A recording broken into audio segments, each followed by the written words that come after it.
Welcome to Beyond Classroom program.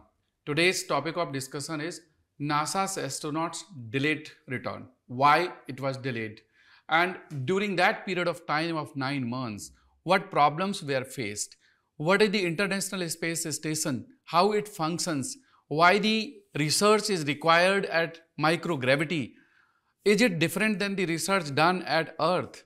And what are the various factors which can contribute in the research? And what will be the impact on the health? How this topic will be relevant for the UPSC examination? We are going to discuss with the panel. And the panel of Next IAS we have with us Ayaz Khan ji, welcome, and Mr. Mohit Sharma. And friends, I am B Singh. तो international space station के बारे में हम सभी जानते हैं कि this is orbiting at low earth orbit, और ये लगभग 400 किलोमीटर की हाइट पर ये इंटरनेशनल स्पेस स्टेशन चक्कर लगा रहा है पूरे अर्थ के। And the speed is around 28,000 kilometre per hour. और दोस्तों, आपको पता होगा, हमने फिजिक्स में पढ़ा था क्लास 10th में कि अगर किसी बॉडी को हमें स्टेशनरी कंडीशन में स्टेबल करना है तो उसका ग्रेविटी फोर्स और उसका सेंट्रीफ्यूगल फोर्स बैलेंस करना होगा। तो due to the rotation there will be a centrifugal force upward and the gravity force is acting toward the earth, this is being balanced. और इसको सिंपल फिजिक्स लगा करके हम इसको कैलकुलेट भी कर सकते हैं कि how much velocity will be required, तो ये हम अप्लाई कर सकते हैं। This international space station is a international space agencies ने मिलकर के बनाया है, जिसमें 5 कंट्रीज का कंट्रीब्यूशन है। नासा का यूएसए से, और रॉसकॉस्मोस रशिया की एजेंसी है, जैक्सा जापान की है, ईएसए यूरोप का कंट्रीब्यूशन है, और सीएसए कनाडा। तो ये 5 इंटरनेशनल स्पेस एजेंसीज इसमें कंबाइंडली इसके एस्टेब्लिशमेंट में काम किया। और जो ये ऑर्बिटिंग होती है अब around the earth, this is completed in 90 minutes approx. तो आप ये मान के चलिए कि 24 आवर्स में 16 टाइम्स ये इंटरनेशनल सैटेलाइट अर्थ का चक्कर लगाती है at speed of 17,500 miles per hour या फिर 28,000 किलोमीटर पर आवर। इसमें जो ग्रेविटी का इफेक्ट है वो नेग्लिजिबल हो जाता है इनसाइड द स्पेस स्टेशन। आज हम इसकी बात करेंगे कि कैसे ये माइक्रोग्रेविटी पैदा की जाती है। कई लोगों के मन में ये सवाल होगा कि शायद इस हाइट पर ग्रेविटी का इफेक्ट है ही नहीं। तो दोस्तों, ऐसा नहीं है। जब हम अर्थ से ऊपर जाते हैं एनवायरनमेंट में या एटमॉस्फेयर में, तो ग्रेविटेशनल फोर्स कम होने लगता है। लेकिन इस हाइट पर 400 किलोमीटर की हाइट पर, जिस हाइट पर ये स्टेशन है, वहां पर लगभग 88 to 89% ग्रेविटी फोर्स होता है।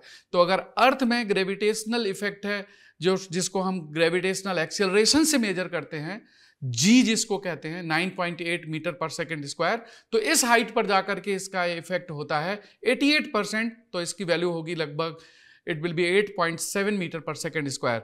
तो अगर इतना इफेक्ट है तो inside the space station negligible कैसे हो गया? कैसे वो एस्ट्रोनॉट हवा में तैरते हैं? इसके पीछे क्या कारण है, आज हम इसकी बात करेंगे। फिर ये 1998 में इंटरनेशनल स्पेस स्टेशन को सेटअप करना स्टार्ट हुआ, और लगभग नवंबर 2000 में पहली बार यहाँ पर हैबिटेशन स्टार्ट हुआ एस्ट्रोनॉट्स का।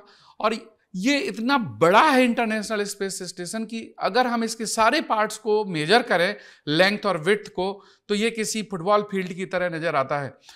और जो डिफरेंट डेटा से पता लगता है तो 109 मीटर एंड टू एंड इसकी टोटल लेंथ है।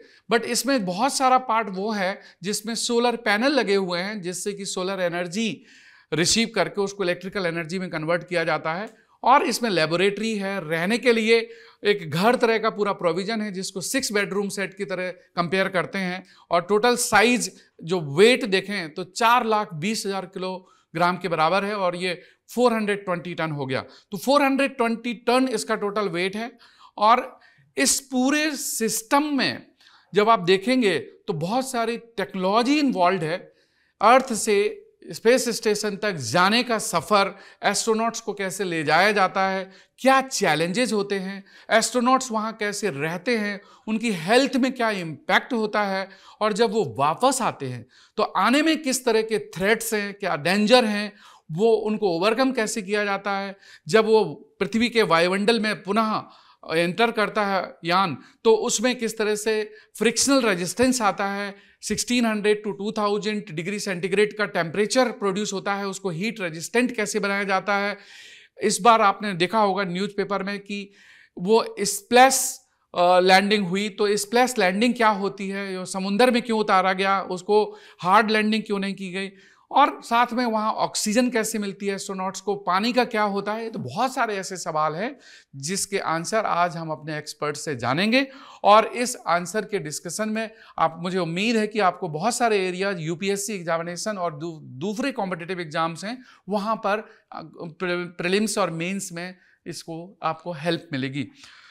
तो अयाज जी, पहला सवाल मैं आपसे ही लेने वाला हूं कि जो इंटरनेशनल स्पेस स्टेशन बना, इसका पर्पज क्या है? Sir, for giving the opportunity.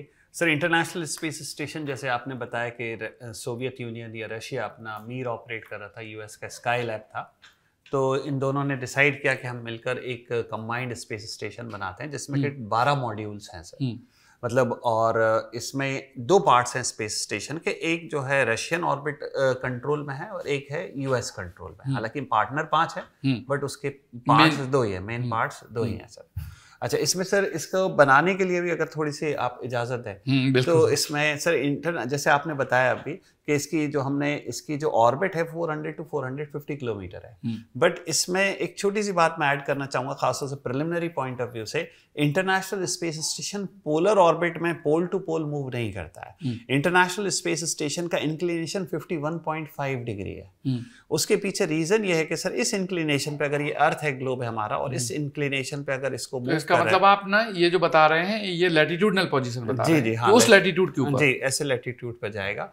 उसके पीछे रीजन ये है कि सर अगर हम अर्थ को देखें तो यहाँ पर जो मेजॉरिटी ऑफ द हैबिटेटेड पार्ट है, जहाँ पर के आबादी है, वो इसको कवर कर पाता है। तो इसका मतलब ये नॉर्दर्न हेमिस्फीयर के ऊपर होगा? जी नहीं सर, ये इस तरह से रहेगा। अच्छा, अब मैक्सिमम 51.5 नॉर्दर्न और 51.5 सदर्न। अच्छा, got it. So this is circulating in such a way so that maximum habitation part of earth can be covered. और सर इसमें एक इंटरेस्टिंग बात बता दूं मैं आपको कि हमारा जो स्पेस स्टेशन प्रपोज्ड है जो कि 2035 है, उसका ऑर्बिट भी 51.5 ही होगा।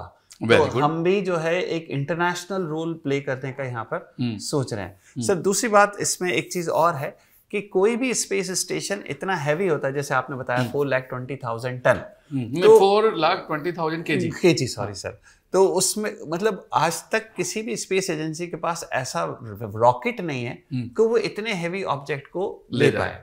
तो उसके लिए हम क्या करते हैं, इसको स्पेस में ही असेंबल किया जाता है, प्रीफैब्रिकेटेड। जी, और वहीं पे फैब्रिकेट करते हैं, और इसके लिए सर डॉकिंग करते हैं। आपने भी जैसे पढ़ा होगा, अभी इसरो ने भी डॉकिंग करी थी सर। तो उसमें अभी इसरो ने क्या किया, 2 सैटेलाइट लॉन्च किए, चेजर और टारगेट, और उनको ऑर्बिट में ले जाकर उन्होंने ऐसे ले जाके उनको असेंबल कर दिया। तो ये जो टर्म यूज होता है, एक डॉकिंग और एक अनडॉकिंग, तो जब कोई स्पेसक्राफ्ट जाता है और वो सैटेलाइट से उसको कनेक्ट करते हैं तो आई बिलीव उस प्रोसेस को डॉकिंग कहते हैं, और जब वो डिटैच करते हैं तो उसको अनडॉकिंग कहते हैं। Very good. तो सर इसके आगे ही फिर मैं थोड़ा सा और इसको आगे बढ़ाऊं। स्पेस स्टेशन जनरली यहाँ पर 6 से 7 लोग मैक्सिमम स्टे कर सकते हैं। जी, अब स्पेस स्टेशन बनाने के पीछे रीजन था कि बेसिक रिसर्च की जाए इसमें। अब basic research includes physics, chemistry, medical science, और आपका एक और बहुत इंपॉर्टेंट पार्ट है स्पेस बेस्ड इकोनॉमी, जो उस पर मैं बाद में आऊंगा। सबसे पहले सर मेडिकल साइंस की हम बात कर रहे हैं। जैसे अभी आपने पूछा कि क्यों इसको करते हैं, सर जाहिर सी बात है कि जो साइंस है उसका बिहेवियर ग्रेविटी के अकॉर्डिंग बदलता है, चेंज होगा। तो पहले मैं मेडिकल साइंस की बात करूं, थोड़ा सा बायस्ड हो सकता हूं मैं यहाँ पर, कि सर एक स्टडी की गई, दो आइडेंटिकल ट्विंस थे, एक स्कॉट कैली और मार्क कैली। स्कॉट कैली को लगभग 365 डेज के लिए स्पेस स्टेशन पे रखा गया, और सर हमारी और आपकी बॉडी में लगभग 25,000 जीन्स होती हैं। तो मार्क कैली जो कि उनका आइडेंटिकल ट्विन थे, वो अर्थ पे थे, और स्कॉट कैली स्पेस में थे। और जब लगभग 1 साल के बाद जब स्कॉट कैली को अर्थ पर वापस लाए तो देखा कि उनकी स्कॉट कैली की बॉडी में 8,600 जीन्स, जो कि लगभग 1/3 हैं, उनका फंक्शनिंग चेंज हो गई। तो दैट इज, और सर ये जीन्स ही सब कुछ है।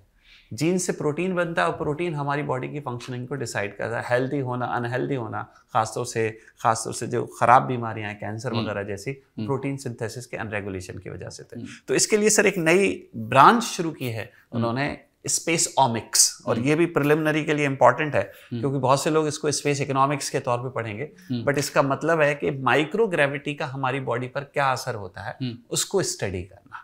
ये इसमें मैंने ये भी देखा कि जो हमारे इस स्पेस प्रोजेक्ट्स होते हैं, जैसे मान लो कि मून है या मार्स है, जी सर, वहाँ जो ग्रेविटेशनल कंडीशंस हैं वो अर्थ में तो है नहीं। जी सर। तो उसको समझने के लिए इनको एक ऐसी कंडीशन चाहिए जहाँ पर जीरो ग्रेविटी हो, so that they can project and compare with the बिल्कुल सर अदर प्लैनेट्स। बिल्कुल। तो उसकी जो एस्ट्रोनॉमिकल स्टडीज है उसके लिए रिक्वायर्ड है, उसके लिए रिक्वायर्ड है। और मेडिकल के लिए तो आपने बता ही दिया। इसमें सर एक चीज और मैं बताऊंगा, इन्होंने एक और बड़ा इंटरेस्टिंग वहां पे एक्सपेरिमेंट किया, ऑर्गन ऑन अ चिप। ये भी प्रिलिमिनरी वाले बच्चे देख लें सर। सिलिकॉन की चिप पे एक स्मॉल, मतलब एक मिनिएचर हार्ट बिल्कुल है वैसे ही जैसे हमारी बॉडी में है, बट मिनिएचराइज वर्जन, किडनी, ब्रेन। तो उससे हम सर डायरेक्ट ऑब्जर्व कर पा रहे हैं कि भाई माइक्रो ग्रेविटी और अर्थ पे हार्ट की फंक्शनिंग पर क्या इम्पैक्ट पड़ रहा है। तो जैसे कि आपने भी पढ़ा, मैंने भी पढ़ा, क्या होता है सर जब हम माइक्रो ग्रेविटी में जाते हैं, जैसे हमारा हार्ट जो है ओवल शेप्ड है, मतलब ऐसा थोड़ा ट्राइंगल, वो सर्कुलर हो जाता है सर, वो ऐसा, और सर ये श्रिंक हो जाता है क्योंकि स्पेस में मेटाबॉलिज्म स्लो होगा, तो हार्ट की एक्टिविटी स्लो डाउन होगी, तो हार्ट श्रिंक हो जाएगा।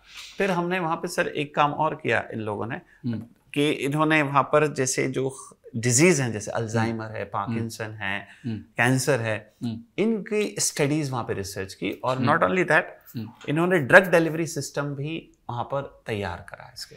तो जी सर, जो इसके रिसर्च के फील्ड्स हैं उसमें एक तो मेडिकल साइंस हो गया, एक फिजिक्स है, एक केमिस्ट्री हो गया, फिर एस्ट्रोनॉमी हो गया, other than that there are the material science. तो ऐसे बहुत सारे एरियाज हैं जिन पर रिसर्च होती है। बिल्कुल सर। मोहित, आपके पास आ रहा हूँ, जो एस्ट्रोनॉट्स वहाँ रहते हैं, because they stay for a long period of time, तो उनके हेल्थ में क्या एडवर्स इम्पैक्ट आता है, क्या चैलेंजेस उनको फेस होते हैं, और उनको क्या क्या प्रिकॉशन लेना पड़ते हैं? Thank you sir. This is one of the most important questions, क्योंकि हम लोग लॉन्गर स्पेस फ्लाइट्स को प्लान करना चाह रहे हैं। अल्टीमेटली सर नासा का ऑब्जेक्टिव है कि हम लोग मून पे कॉलोनी बनाए या मार्स मिशन को एक्सप्लोर कर सकें। तो उसके लिए हमें लंबे टाइम तक एस्ट्रोनॉट को स्पेस में रखना है। तो micro gravity sir it is very different than normal earth gravity. वहाँ पे हमारी बॉडी को उतना काम नहीं करना पड़ता। हम यहाँ ग्रेविटी में बैठे हैं तो हमें सब कुछ नॉर्मल लग रहा है, बट जैसे ही हम स्पेस में जाएंगे तो हमारी जो वेट है वो खत्म हो जाएगा, तो हमारी जो बोन्स है वो डिटेरियोरेट होना शुरू हो जाएंगी, क्योंकि उनके ऊपर लोड नहीं पड़ रहा है। तो सर बोन्स में दो टाइप की सेल होती हैं, एक बोन मेकिंग सेल और एक बोन डिस्ट्रक्टिव, जो डिस्ट्रॉय करती है। जब हम अर्थ पे होते हैं तो क्योंकि बोन काम कर रहा है, तो जो मेकिंग सेल और डिस्ट्रॉइंग सेल उनके बीच में बैलेंस बना हुआ है। बट जब हम स्पेस में चले जाते हैं तो जो जो मेकिंग वाली सेल्स हैं वो स्लो हो जाती हैं ग्रो होना, और डिस्ट्रक्शन वाली चलती रहती हैं, तो बोन आपके पतले और फ्रेजाइल हो जाते हैं। प्लस आपकी मसल्स, यू मीन टू से कि बोन डेंसिटी कम होने लगती है। बोन डेंसिटी कम हो जाती है सर। फिर मसल एट्रोफी, मतलब मसल वीकनेस हो जाती है। फिर अगर हम बायोलॉजी की बात करें तो जैसे सर ने बताया, हार्ट आपका वीक हो जाता है क्योंकि उसको इतना काम नहीं करना पड़ रहा, श्रिंक हो जाता है। इसके अलावा सर क्योंकि वहाँ पे आई हर्ड दैट कि विजन में भी प्रॉब्लम आने लगती है लोगों को, क्योंकि सर वहाँ पे ग्रेविटी नहीं है, तो हमारी जो बॉडी का फ्लूइड है उसको कोई नीचे पुल करने वाला सिस्टम नहीं है। तो यहाँ तो हम कंटिन्यूसली ब्लड को नीचे पुल किया जा रहा है ग्रेविटी की वजह से। वहाँ बॉडी का फ्लूइड अब नॉर्मल तरीके से बिहेव करता है, तो सारा ऊपर की तरफ भागता है, तो फ्लूइड शिफ्ट हो जाता है, तो आपका सर फुल हो जाता है, चेहरा ऐसा सूजन आ जाएगी, सूजन सी आ जाती है, और प्लस आपके जो हाथ पैर हैं वो पतले पतले हो जाते हैं। तो सर इसको पफी हेड और चिकन लेग या बर्ड लेग सिंड्रोम बोलते हैं। प्लस जब आपका ब्लड ऊपर आता है तो आपके पूरे जो ब्रेन है और इस पे ना ब्लड का फ्लो बढ़ता है, तो प्रेशर बढ़ता है। तो जो हमारी आईज हैं और जो हमारा ब्रेन है उस पर ज़्यादा प्रेशर रहता है, तो उसकी वजह से कभी कभी हमारा ओवर ज़्यादा प्रेशर की वजह से जो हमारा प्यूपिल है सर, जो आंखों का लेंस है, वो भी फ्लैटन हो जाता है। राइट, ठीक है, उसकी वजह से भी हमारी विजन में प्रॉब्लम आ जाती है। तो इसको सर इसके लिए एक स्पेसिफिक नाम भी दिया उन्होंने, SAS, सांस। तो space flight associated neuro ocular syndrome, मतलब न्यूरो मतलब नर्वस सिस्टम और ऑकुलर मतलब देखने वाला, तो उसमें फर्क पड़ जाता है। And when the astronauts come back, तो आने के बाद then again they will be facing a challenge. कुछ ऐसा ही हो गया कि Sunita Williams and Butch Wilmore वहाँ more than 9 months रहे और एक तरह से जीरो ग्रेविटी में रहे। तो वहाँ जीरो ग्रेविटी 9 months तो ऐसे ही हो गया ना जैसे बच्चा जन्म होने के पहले होता है और फिर उसका जन्म होता है तो फिर वो चलना सीखता है और वो अपने फिजिकल लाइफ में आने के लिए बहुत बहुत स्टेप बाय स्टेप बढ़ता है। तो इनका भी एक तरह से नया जन्म होता है जब यहाँ आते हैं। तो उनको क्या प्रिकॉशंस यहाँ लेने पड़ते हैं आने के बाद, उनको फिर यहाँ क्या चैलेंजेस फेस होते हैं and what extra steps are required? Sir जो टोटल इफेक्ट है ह्यूमन हेल्थ पे हम उसको 3 कैटेगरी में देख सकते हैं। एक तो हमारा फिजियोलॉजिकल जिसके बारे में हमने अभी पूरी बात करी बॉडी के ऊपर, एक हो गया सर जेनेटिक्स। जैसे सर ने बताया कि वहाँ पे जो रेडिएशंस हैं उसकी वजह से जीन में चेंज आ जाता है तो कैंसर होने की प्रोबेबिलिटी आ जाती है। अब सुनीता विलियम्स 286 डेज वहाँ रही तो ये इक्वलेंट टू 270 चेस्ट एक्सरेज के बराबर है। 270 बार आपने चेस्ट एक्सरे करवाया उतनी रेडिएशन उनको मिली। प्लस सर एक इसका साइकोलॉजिकल इम्पैक्ट भी रहता है क्योंकि आप इतने टाइम तक आइसोलेटेड एनवायरनमेंट में रहते हो और वहाँ पे इतनी नॉइज नहीं है। जैसे ही आप अर्थ पे आते हो तो आपको चारों तरफ से नॉइज आती है, विंड नॉइज और साउंड बहुत अलग अलग टाइप की, तो आपके ब्रेन के ऊपर भी लोड पड़ता है। प्लस आइसोलेशन में रहने से साइकोलॉजिकल इम्पैक्ट भी हो सकते हैं। तो इसलिए जब एस्ट्रोनॉट वापस आते हैं तो इनका तीनों तरीके से रिहेबिलिटेशन किया जाता है। एक तो फिजिकल, तो इनके लिए स्ट्रेंथ ट्रेनिंग की जाती है धीरे धीरे, और प्लस इसको कैल्शियम और विटामिन डी सप्लीमेंट्स दिए जाते हैं ताकि बोन डेंसिटी दोबारा से हो। फिर इनको साइकोलॉजिकल काउंसलिंग भी दी जाती है, इनके सेशंस किए जाते हैं कि अगर आपको कोई दिक्कत लग रही है। जैसे कभी कभी क्या होता है सर कि जब हम माइक्रोग्रेविटी में होते हैं तो हमारे इनर ईयर में सर एक फ्लूइड होता है, वो हमारा बैलेंस मेंटेन करता है। जब हम ऊपर जीरो ग्रेविटी या माइक्रो ग्रेविटी में है तो वो फ्लूइड डिसोरिएंट हो जाता है और हम जब नीचे आते हैं वापस अर्थ पे तो हमारा बैलेंस खो जाता है, हम लोग चलते चलते गिर सकते हैं। तो बैलेंसिंग ट्रेनिंग एक्सरसाइजेज होती हैं कि वो बैलेंस कैसे करेंगे। एंड साथ ही साथ मैंने ये भी देखा कि जब एस्ट्रोनॉट्स स्पेस स्टेशन में रहते हैं वहाँ भी उनको मैंडेटरी होता है कि they have to work out every day 2 hours minimum, और वो वहाँ ट्रेडमिल लगाते हैं वॉकिंग्स के लिए और मसल एक्सरसाइज के लिए, because they have to maintain that. Sir इसमें मैं बस एक चीज़ और ऐड करना चाहूँगा सर, इसमें बड़ा आयरनी सबसे बड़ी ये है कि हम लोग जब स्पेस में हैं इंटरनेशनल स्पेस स्टेशन में तो जीरो ग्रेविटी ऑलमोस्ट है, लेकिन जब वो री एंटर करते हैं री एंट्री के टाइम जो कैप्सूल जब उनको एकदम से लाता है और जब जो एटमॉस्फेयर में हिट करता है तो डिसलरेशन होती है, मतलब कैप्सूल स्लो होता है। उस टाइम पे जो ग्रेविटी की फोर्स वो एक्सपीरियंस करते हैं वो 9G तक हो सकती है, मतलब 9 times द अर्थ ग्रेविटी।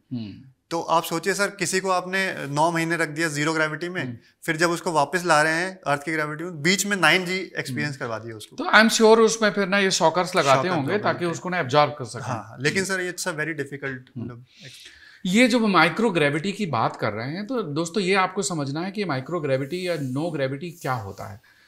आप ग्रेविटी का मतलब हो गया कि एक्सेलरेशन ऑफ द अर्थ, जो हम पुलिंग पावर ऑफ अर्थ, और जैसे जैसे आप अर्थ एनवायरनमेंट में ऊपर जाते हैं ग्रेविटेशनल इफेक्ट कम होता जाता है। प्रैक्टिकली अगर आप देखेंगे तो मिलियंस ऑफ किलोमीटर ऊपर जाने के बाद ग्रेविटेशनल इफेक्ट 0 होता है। अगर आप अर्थ के ऊपर जाते हैं तो इस हाइट पर, जहां पर इंटरनेशनल स्पेस स्टेशन है, that is around 400 kilometre height, जिसको लो अर्थ ऑर्बिट कहते हैं, तो यहां पर एज आई टोल्ड कि इट इज अराउंड 88%।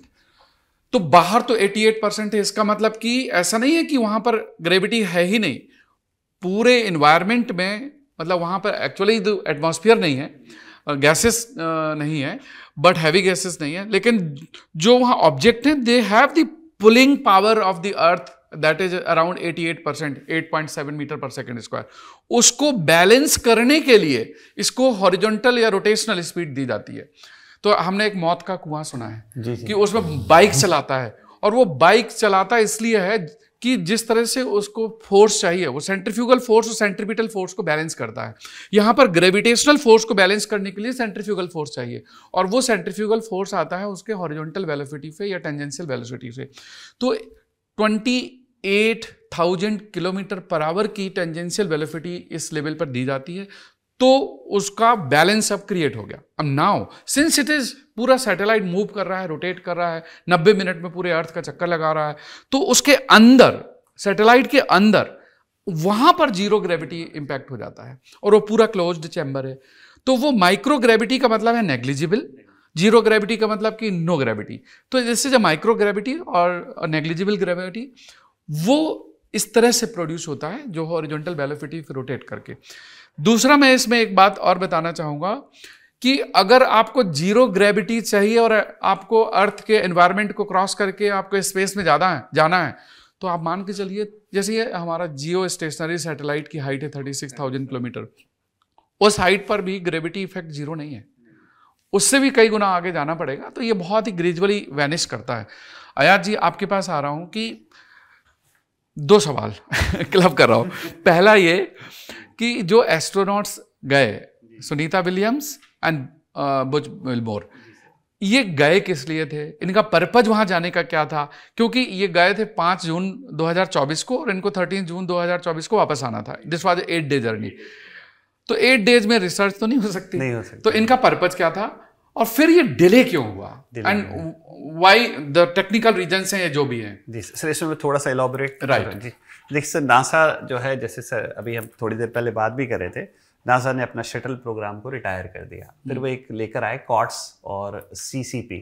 अब कॉट्स जो था कमर्शियल ऑर्बिटल ट्रांसपोर्टेशन सर्विसेज, उसमें उन्होंने कुछ प्राइवेट कंपनी जैसे स्पेस एक्स ने ड्रैगन बनाया जो इनको वापस लेकर आया है।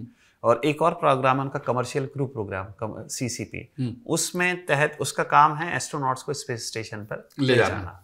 तो सीसीपी के तहत बोइंग ने एक अपना व्हीकल बनाया था, स्टार लाइनर। राइट। तो उसको टेस्टिंग थी और सुनीता विलियम काफी एक्सपीरियंस है, इससे पहले भी स्पेस स्टेशन पे जा चुकी हैं 9 टाइम पहले जा चुके हैं। I think this was 9th था उनका। और विच विल्मोर भी जो है वो भी जा चुके हैं। तो इनको इसलिए लेकर गए। अब वहाँ होता क्या है सर, जैसे कि जो मैं इसको थोड़ा सा यूज करना चाहूंगा, जैसे ये हमारा लिक्विड फ्यूल यूज होता है व्हीकल में सर। अब इसमें क्या होगा सर कि इसमें लिक्विड हीलियम भी यूज होता है। लिक्विड हीलियम फ्यूल नहीं है, फ्यूल तो वही प्रोपेलेंट जो है और फ्यूल प्लस ऑक्सीडाइजर है। इसमें लिक्विड हीलियम होता है कि सर जैसे जैसे इसमें फ्यूल कंबस्शन होगा, फ्यूल कम होगा, इसमें लिक्विड हीलियम आकर उस प्रेशर को मेंटेन रखेगा, ताकि ये जो फ्यूल है इसका एक कंसिस्टेंट कंबस्शन होता है, ताकि जिससे वो जो स्पीड जो अभी आप बात कर रहे थे उसको हम हासिल कर पाए। और सर ने जो 9G अभी बताया था, वो सारी चीजें इसमें बहुत इंपॉर्टेंट हो जाती हैं। अब जैसे ही इसने स्पेस स्टेशन पर जाकर डॉक किया, वहां पर जाकर इन्हें नासा को इस बात का पता चलता है कि हीलियम इसमें से लीक हो रही है। इसका मतलब कि वो प्रेशर मेंटेन नहीं हो पाएगा। प्रेशर मेंटेन अगर नहीं हो पाएगा तो हम सब जानते हैं एक बहुत ही ट्रेजिक इंसिडेंट हुआ था 2003 में, कल्पना चावला वाला, कोलंबिया वाला। तो उसको नासा बिल्कुल भी कोई भी रिपीट नहीं करना, nobody would like to take that risk। तो दिस वाज द रीजन कि वो हीलियम के इशू की वजह से उसको स्टक करना था, बस इतना सा हीलियम की वजह से ही ये प्रॉब्लम आई। और सर दूसरा क्वेश्चन जो था, इनका पर्पस जो था टेस्टिंग था, और डिले जो था वो हीलियम के लीकेज की वजह से हुआ। तो this was not the research purpose ये था कि इस व्हीकल को टेस्ट करना है और उसके बाद फिर आना है, और बाकी कुछ वहां पर ले गए होंगे ऑब्वियसली। क्योंकि मैंने ऐसा पढ़ा है कि इंटरनेशनल स्पेस स्टेशन पर लगातार एस्ट्रोनॉट्स रहते हैं, कोई ना कोई वहां रहता है, और उनके लिए एक रेगुलर सप्लाई चेन बनाई जाती है। रेगुलर सप्लाई चेन चलती है सर। उसमें एक और चीज था, क्योंकि पहले से जो एस्ट्रोनॉट्स थे उनका रिटर्न स्केड्यूल पहले से था। तो बीच में कुछ वहां पर जैसे ड्रैगन भी गया और दूसरे गए, तो उनका क्योंकि शेड्यूल था तो उनको डिस्टर्ब नहीं किया गया। और बीच में जो वो तो पहले से रह रहे थे, जी पहले से रह रहे थे, तो इसलिए ये प्रोसेस जो था ये डिले होता गया। ये एक पूरी टाइम लाइन बनी होती है कि कब कौन सा एस्ट्रोनॉट जाएगा, कितने दिन वहां रहेंगे, कब वापस आएंगे, उनके लिए उसी हिसाब से फूड की सप्लाई या लिक्विड की सप्लाई, वो सारा डिपेंड है।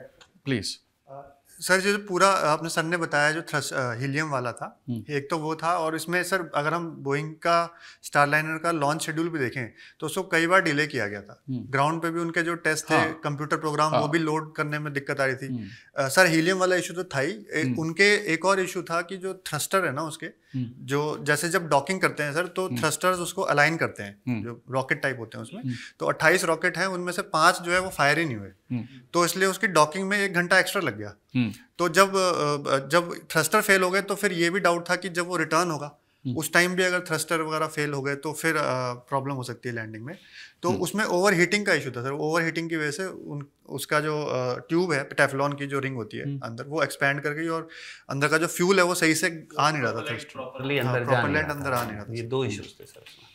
हाँ, इसी के कॉन्टेक्स्ट में हम थोड़ा इंडिया के बारे में बात कर लेते हैं कि इंडिया के स्पेस प्रोग्राम्स क्या हैं, इंडियन स्पेस स्टेशंस कौन कौन से हैं। अभी आने वाले टाइम में इंडिया का क्या फ्यूचर इस देखिए फील्ड सर, में? इसमें इंडिया में अगर मैं कहूँ तो सर हमारे 2 बहुत ही इंपॉर्टेंट प्रोग्राम अभी आने वाले हैं। एक तो ऑलरेडी अंडर वे है गगनयान, और गगनयान का जो आगे चलकर जो फ्यूचर है वो है भारतीय अंतरिक्ष स्पेस स्टेशन। तो इसमें भी नासा का काफ़ी कोरिलेशन है सर। अभी जैसे आप हम सब पढ़ ही रहे हैं अखबार में कि इसरो ने 4 इंडियन एयरफोर्स के पायलट्स जो है उनको शॉर्टलिस्ट किया हुआ है।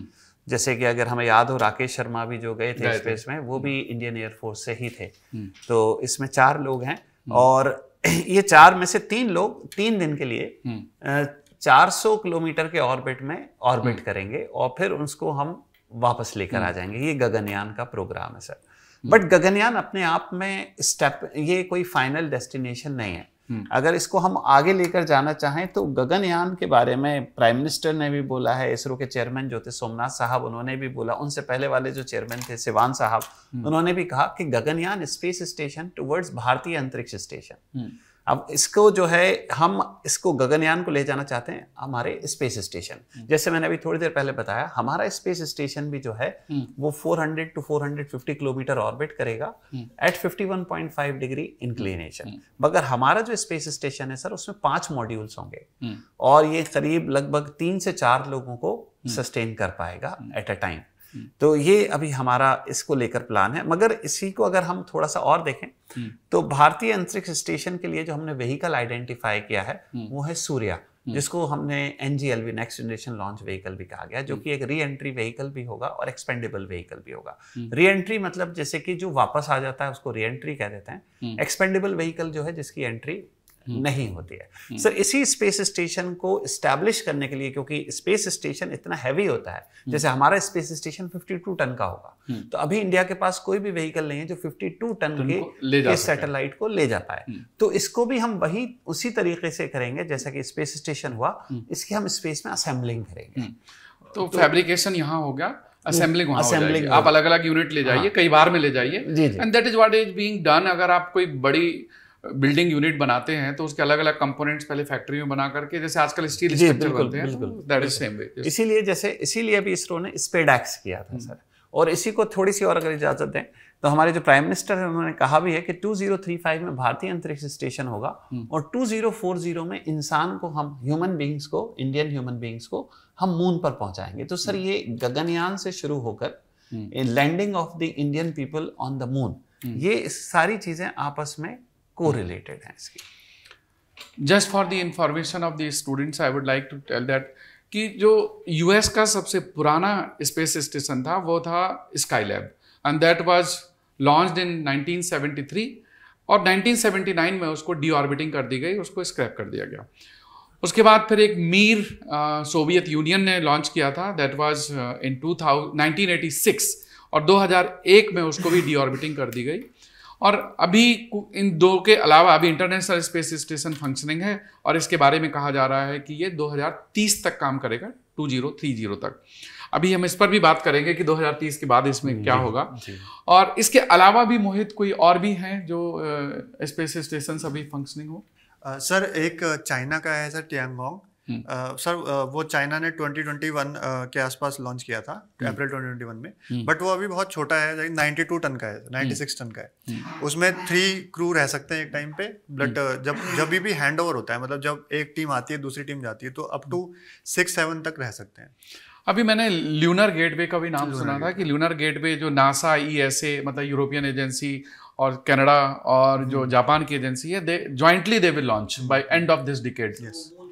मून के सर की बात में एक और ऐड करूंगा सर। अभी जैसे हम पढ़ेंगे कुछ दिन बाद, हमारे जो एक गगन यात्री या व्योमनॉट्स जो हैं, मिस्टर शुक्ला, उनको शॉर्टलिस्ट किया गया है। एक अमेरिका की कंपनी एक्सियम, वो उनको इस स्पेस स्टेशन पे लेकर जाएगी। तो ये जो एक्सियम कंपनी है सर, ये private space station establish, space x भी तो प्राइवेट है ना? जी सर, ये भी स्पेस एक्स है, जी एलन मस्क की भी है, और स्टार इसमें। तो सर एक्सियम का इसलिए बता रहा हूँ कि ये एक प्राइवेट स्पेस स्टेशन बना रहे हैं जी। तो इसका मतलब ये है कि टूरिज्म हो गया, टूरिज्म, स्पेस टूरिज्म। क्योंकि सर देखें अगर हम, तो स्पेस स्टेशन का एक पहलू जो कि अक्सर हम बात नहीं करते, वो है लो अर्थ ऑर्बिट बेस्ड इकोनॉमी जो है सर, वो मिलियंस ऑफ डॉलर्स की है। अगर हम देखें रिचर्ड ब्रांसन हो गए, आपके जेफ बेजोस हो गए, ये लोग सब स्पेस में गए और टूरिस्ट के तौर पे और वो कम करके आए, वो वापस लौट के आए। तो सर अगर हम स्पेस स्टेशन हम बना लेते हैं तो कल के हमारे जो मिलियनेयर बिलियनेयर्स हैं वो भी अगर घूमने जाना चाहते हैं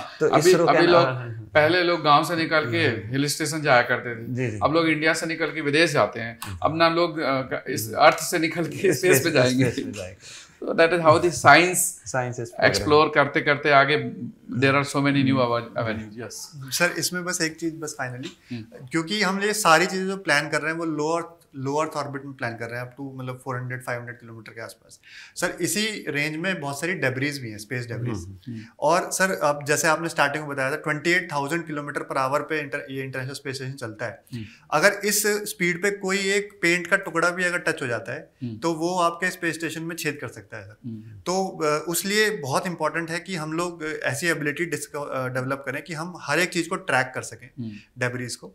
और अगर कोई डेब्री हमारे स्पेस स्टेशन की तरफ आ रही है तो हम क्या करते हैं, पहले से ही उसको या तो डिफ्लेक्ट कर दें और या उसको तो उसका पाथ चेंज कर दें। एक तो शील्ड वाला कॉन्सेप्ट है सर कि हम शील्ड कैसे करेंगे। दूसरा स्पेस स्टेशन की ऑर्बिट चेंज कर सकते हैं हम, उसको स्पेस स्टेशन को ही हटा सकते हैं सामने से। सर इसमें बड़ा एक इंटरेस्टिंग चीज मैंने पढ़ी थी सर कि अगर आपको स्पेस स्टेशन को मूव करना है तो आपको रॉकेट जलाने पड़ेंगे, और रॉकेट जलाएंगे तो फ्यूल खत्म हो जाएगा, और फ्यूल अगर खत्म हो जाएगा तो अगर अर्थ से फ्यूल ले जाएंगे तो 1 पाउंड सामान ले जाने के लिए $10,000 लगते हैं सर। तो फिर तो आपका इकोनॉमिकल नहीं रहेगा। तो वो लोग जब इसको ऑर्बिट चेंज करनी होती है तो फ्यूल नहीं यूज करते, उसके अंदर इनबिल्ट 4 गायरोस्कोप होती है सर। जैसे गायरोस्कोप एक बहुत बड़ा फ्लाई व्हील होता है सर जो घूमता है रोटेशन वाला, तो वो उसकी स्पीड चेंज करके उसका एंगुलर मोमेंटम चेंज कर देते हैं, जिसकी वजह से ऑर्बिट में चेंज आ जाता है हल्का सा। ये तो उसी कॉन्सेप्ट में हो गया ना, क्योंकि जब आपको ग्रेविटेशनल फोर्स और सेंट्रीफ्यूगल फोर्स को बैलेंस करना है, अगर आप वेलोसिटी को चेंज करोगे तो सेंट्रीफ्यूगल फोर्स का रेडियस चेंज करनी पड़ेगी, तो वो तो ऊपर आप ले जाना पड़ेगा अगर आपको वेलोसिटी कम करोगे। लेकिन वो सर बिना थ्रस्टर चलाए ऑर्बिट को कर सकते हैं। अच्छा सर की बात में बस एक चीज और ऐड करूंगा सर, जो डेब्रीज की बात की, तो नासा ने अभी एक एक्सपेरिमेंट किया था इसी चीज से बचने के लिए। उन्होंने एक इन्फ्लेटेबल मॉड्यूल भी ऐड किया था जिसका नाम बीम था सर। तो उसमें वो भी एक प्राइवेट कंपनी बाइग्लो थी, उसने उसको किया था। उसका सर ये था कि अगर उससे कोई डेब्री टकराएगी तो वो एक्सप्लोड नहीं होगा, वो धीरे धीरे करके डिफ्लेट होगा और वो इस दौरान उस पार्ट को एम्प्यूट कर देंगे स्पेस स्टेशन से।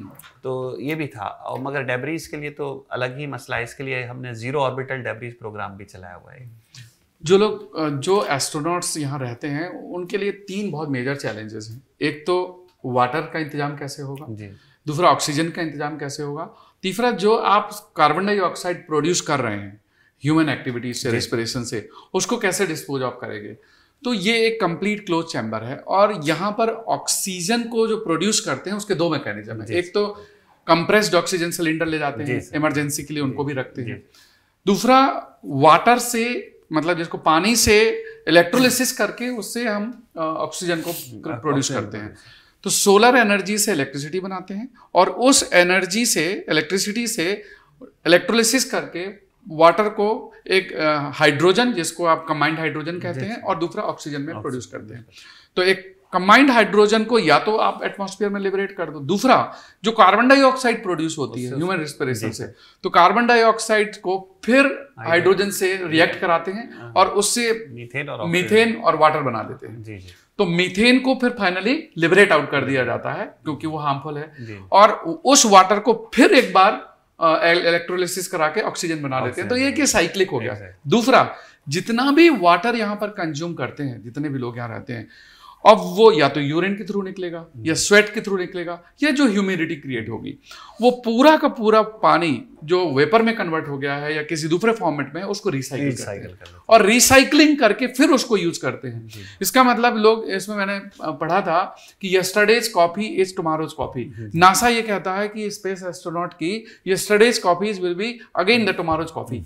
तो वही कॉफी आप पिएंगे और वो यूरिन के थ्रू या फिर मिल्क के थ्रू निकलेगा, उसको रिसाइकिल करेंगे and that will be equally pured. और वो एकदम प्योरिफिकेशन होता है क्योंकि वो पूरी तरह से रिएक्शन से निकलता है।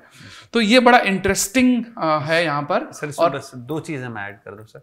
इसमें सर एक तो फ्यूल सेल का कंसेप्ट भी नासा यूज कर रहा है, इसमें हाइड्रोजन ऑक्सीजन को रिएक्ट करा के वो पानी बना रहे हैं। और दूसरा सर ये जो पूरा कंसेप्ट है इसको हम environment control life support system कहते हैं। इसमें सर टेम्परेचर कंट्रोल आ जाता है, कार्बन डाइऑक्साइड आ गया, ह्यूमिडिटी कंट्रोल आ गया, रेडिएशन को ब्लॉक कर दिया और पानी की अवेलेबिलिटी कर दिया। तो और फूड भी यहाँ से वो फ्रोजन फूड ले जाते हैं, फ्रोजन फूड में ले जाते हैं, हाँ, ड्राई करके, क्योंकि इसके बगैर ना तो सर गगनयान हो सकता है, ना ही स्पेस स्टेशन हो सकता है। ये जो आपने अभी बताया सर, ये सबसे वाइटल है सर। इसमें मैं एक चीज ऐड कर सकता हूँ। बड़ा जो आपने सर इलेक्ट्रोलिसिस ऑफ वाटर बोला ना सर, ये बहुत इंटरेस्टिंग है। मैं इसको थोड़ा रिसर्च कर रहा था। तो इलेक्ट्रोलिसिस में जैसे आपने बताया इलेक्ट्रिसिटी पास करते हैं और हाइड्रोजन और ऑक्सीजन अलग हो जाते हैं। जब ये काम हम अर्थ पे करते हैं तो हाइड्रोजन गैस है और ऑक्सीजन गैस है, तो वो लाइट होती है, वो पानी से बाहर आ जाती है। लेकिन जब यही काम हम जब स्पेस में करते हैं जीरो ग्रेविटी में, तो वहां पे तो वाटर और हाइड्रोजन दोनों ही वेटलेस हैं। तो हाइड्रोजन बनता है और ऑक्सीजन बनता है, लेकिन वो पानी से बाहर नहीं आता सर। तो वो बड़ी चैलेंज है, वो कैसे निकाले। तो उसके लिए फिर वो उन्होंने एक अलग मशीन बनाई, उसको सेंट्रीफ्यूग में घुमाते हैं और फिर इलेक्ट्रोलिसिस करते हैं। तो सेंट्रीफ्यूग की वजह से लाइट एलिमेंट्स बीच में रह जाते हैं, अलग हो जाएंगे, सेग्रीगेट हो जाएंगे। तो इसका मतलब सर जो चीज हमको यहाँ ऑब्वियस लगती है, वो वॉशिंग मशीन वाला कॉन्सेप्ट हो गया। आपको जब वॉशिंग मशीन में आप सेंट्रीफ्यूज करते हैं ना, तो जो हैवी पार्टिकल्स हैं वो अलग, लाइट पार्टिकल्स अलग है, और फैब्रिक को अलग कर देगा। सर जो चीज हमको यहाँ बहुत ऑब्वियस लगती है वो वहाँ पे बड़ी अलग अटपटी सी बिहेव करती है, इसलिए हमें रिसर्च की बहुत जरूरत है। अच्छा, मैंने ये भी देखा कि यहाँ पर ना ब्रेड नहीं ले जाते हैं, क्योंकि ब्रेड ना फ्रेगमेंटेड हो जाते हैं और उसके कण जो है ना अलग अलग, वो that can be dangerous also. तो ब्रेड का कॉन्सेप्ट नहीं होता, वो thermo stabilize freeze dried fruit ही ले जाते हैं। दूसरा एक और पॉइंट मैं यहाँ पर डिस्कशन में लाना चाहता हूँ कि जो भी यहाँ पर स्पेस स्टेशंस में जो लोग रहते हैं, उनकी एकदम फिक्स साइकिल जो इनको बनाई जाती है, तो उनको ट्रेनिंग और उनको जो सूट्स वगैरह दिए जाते हैं वो कैसे होती है, कि how they are being trained और उसके लिए क्या जरूरी है, कौन सा, how the fitness is being examined. देखिए सर, फिटनेस के लिए तो उनका एक डेली रिजीम होता है, जो कि एक पूरा पर्टिकुलर उसमें डिवाइडेड है। उसके दे हैव क्रिएटेड कि ये एसओपीज हैं, ये चेक करना है, एसओपीज हैं, उसमें उनका पूरा सा डिवाइडेड है। उसके अलावा सर, इसके अलावा ये कई तरह के जो इनके जो कैटेगरीज हैं उसके हिसाब से वो अपनी मेंटल फिटनेस है, फिजिकल फिटनेस, इमोशनल फिटनेस, सारी चीजें जी सारी। अयाज जी, जैसे अभी हम बात कर रहे हैं आईएसएस की, तो इंटरनेशनल स्पेस स्टेशन 98 से लेकर के 2030 तक की इसकी प्रेडिक्टेड लाइफ है। 25 to 30 इयर्स की लाइफ का मतलब ये हो गया कि इसके बाद ये या तो स्क्रैप होगा या डिसमेंटल होगा या इसका कुछ और करेंगे। तो आगे क्या होने वाला है इसका, और ये why 25-30 years, why not 50 year और 100 सर? इसका एक्चुअली ये तो 25 तो ज़्यादा हो गया सर। इसका लाइफ स्पान प्लान ही था 2012 तक, तो इसको एक्सटेंड करते करते ये लेकर आए हैं इस पॉइंट तक। अब इसमें क्या है सर कि स्पेस स्टेशन के बहुत से पार्ट्स इस पोजीशन में नहीं है कि उनको रिपेयर भी किया जाए। तो इसमें जो कि और एक और सर जियोपॉलिटिक्स भी है, जिसमें मैं नहीं जाना चाहूँगा यहाँ पर। रशिया और यूएस के रिलेशन हालांकि अभी थोड़े अच्छे चल रहे हैं, बट इन जनरल हम सब जानते ही हैं कि वो बहुत अच्छे नहीं रहे। तो ये भी एक बहुत बड़ा रीज़न था कि Russia was not willing to cooperate beyond a certain point. तो अब उसमें सर होगा ये कि जो जो पार्ट्स ये एक्सट्रैक्ट कर सकते हैं वो उसको निकाल लेंगे सर।